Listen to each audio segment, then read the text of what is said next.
ചൂലൂർ ശൂരനെല്ലൂർ കടലായി ശിവക്ഷേത്രത്തിലെ തിരുവാതിര മഹോത്സവവും ശ്രീ പാർവതി ദേവിയുടെ നടത്തുറപ്പ് മഹോത്സവവും ആഘോഷിച്ചു.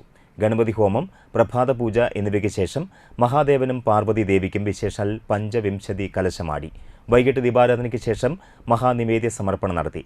കാര്യമാത്ര ഗുരുപദത്തിലെ കണ്ണൻ ശാന്തി, ക്ഷേത്രം ശാന്തി ഹരീഷ് എന്നിവർ പൂജാകർമ്മങ്ങൾ നിർവഹിച്ചു. ദേവിക്ക് പട്ടും താലിയും ചാർത്താൻ രാവിലെ മുതൽ ധാരാളം ഭക്തർ വന്നു ചേർന്നിരുന്നു. വൈകിട്ട് 7 മണി മുതൽ 10 മണി വരെ വിവിധ സംഘങ്ങളുടെ തിരുവാതിരക്കളിയും ഉണ്ടായിരുന്നു. ക്ഷേത്രസമിതി രക്ഷാധികാരി പ്രദീപ് അരയമ്പറമ്പിൽ, ഭാരവാഹികളായ അഡ്വക്കേറ്റ് സന്തോഷ് കുമാർ അരയമ്പറമ്പിൽ, അജയ് ഘോഷ് കാണാശ്ശേരി, ദിനേശ് അരയമ്പറമ്പിൽ, ജിജിൻ മച്ചിങ്ങൽ, അനിൽകുമാർ ചെമ്പാപ്പുള്ളി എന്നിവർ നേതൃത്വം നൽകി. Sadanandan Arayamparambil, Edamuttam SNS Samajam president Sunilkumar Arayamparambil, Chooloor ALP school manager Savithri Vijayan, doctor Anju Vinayak, Savithri Arayamparambil തുടങ്ങിയവർ തിരുവാതിരക്കളി സംഘങ്ങളെ പൊന്നാടയണിയിച്ച് ആദരിച്ചു. രാവിലെയും വൈകിട്ടും ഭക്തർക്ക് അന്നദാനവും ഉണ്ടായിരുന്നു.